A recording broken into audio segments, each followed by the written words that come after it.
एक बार शांत पहाड़ों से घिरे एक छोटे से गांव में अली नाम का एक लड़का रहता था। उसका मन हमेशा विचारों से भरा रहता था।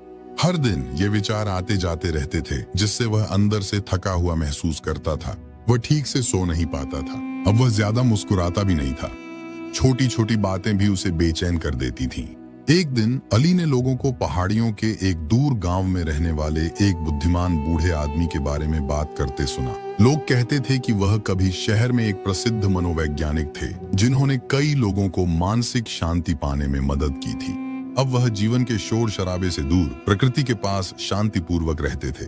कभी कभी यात्री उनसे सलाह लेने आते थे और वह उन्हें सरल शिक्षाओं से मार्गदर्शन देते थे। अली को जिज्ञासा हुई। उसने सोचा, शायद यह बूढ़े बाबा उसकी भी मदद कर सकते हैं। तो एक सुबह उसने अपना बैग पैक किया और निकल पड़ा। यात्रा लंबी और थकाने वाली थी। वह जंगलों से होकर चला, पत्थरीले रास्तों पर चढ़ा और नदियां पार की, लेकिन शांति पाने की आशा ने उसे आगे बढ़ाए रखा। कई दिनों के बाद वह आखिरकार गांव पहुंच गया। वहां शांति थी और हरियाली थी। गांव के किनारे उसने एक छोटा सा घर देखा, जो पौधों और फूलों से ढका हुआ था। एक बूढ़ा आदमी बरामदे में बैठा था। उसकी आंखें बंद थीं।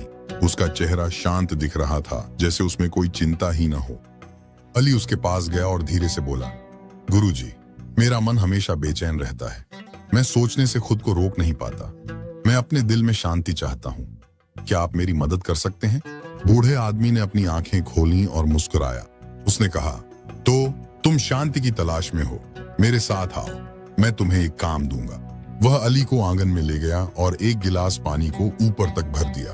फिर उसने वह गिलास अली को थमाया और कहा, यहाँ से गांव के छोर तक जाओ और वापस आओ, लेकिन याद रखना, एक भी बूंद गिरनी नहीं चाहिए। अली उलझन में था, लेकिन उसने हाँ कर दी। उसने गिलास को सावधानी से पकड़ा और चलना शुरू किया। रास्ता संकरा था और लोगों से भरा हुआ था। बच्चे खेल रहे थे, दुकानदार ग्राहकों को बुला रहे थे और कुत्ते भौंक रहे थे, लेकिन अली ने इधर उधर नहीं देखा। उसकी नजरें लगातार गिलास पर टिकी रहीं। वह धीरे धीरे चला, इस बात पर ध्यान केंद्रित करते हुए कि पानी न गिरे। जब वह वापस आया तो मुस्कुराया और बोला, उस्ताद, मैंने कर दिखाया, मैंने एक भी बूंद नहीं गिराई। बूढ़े आदमी ने सिर हिलाया और पूछा, यह अच्छा है, लेकिन बताओ, क्या तुमने बच्चों को खेलते देखा?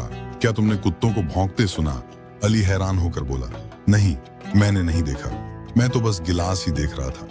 बूढ़े आदमी ने फिर मुस्कुराते हुए कहा, यही वह उत्तर है जिसे तुम ढूंढ रहे थे। जब तुम्हारा मन वर्तमान क्षण में रहता है, तो डर या भ्रम के लिए कोई जगह नहीं होती। तुम न अपने अतीत के बारे में सोच रहे थे, न ही अपने भविष्य की चिंता कर रहे थे। तुम बस उस पल में जी रहे थे। अली को आखिरकार समझ आ गया कि शांति कोई ऐसी चीज नहीं है जिसे उसे कहीं दूर जाकर ढूंढना पड़े। वह तो पहले से ही उसके भीतर थी, बस उसके ज्यादा सोचने से रुक गई थी और अब उसे बस वर्तमान में रहना था। जैसे ही सूरज पहाड़ों के पीछे ढलने लगा, अली ने बूढ़े आदमी का धन्यवाद किया और कहा, अब मैं समझ गया हूं, अगर मुझे शांति चाहिए तो बस इसी पल में रहना होगा। बूढ़ा आदमी मुस्कुराया और अली घर की ओर लौटने लगा, लेकिन इस बार वह बेचैन नहीं था। वह अपने भीतर शांत और स्थिर महसूस कर रहा था, क्योंकि अब उसने अपने मन को कैसे संभालना है यह सीख लिया था। देखिए, असली जीवन में भी शांति बाहर से नहीं आती, वह तो पहले से ही हमारे भीतर मौजूद है। हमें बस अपनी रफ्तार धीमी करनी है और वर्तमान में जीना है। अगर यह कहानी आपके दिल को छू गई हो तो इसे अपने तक न रखें। वीडियो को लाइक करें और SHK टेल्स को सब्सक्राइब करें, क्योंकि हर आवाज में एक सबक छुपा है। अगली कहानी में फिर मिलेंगे।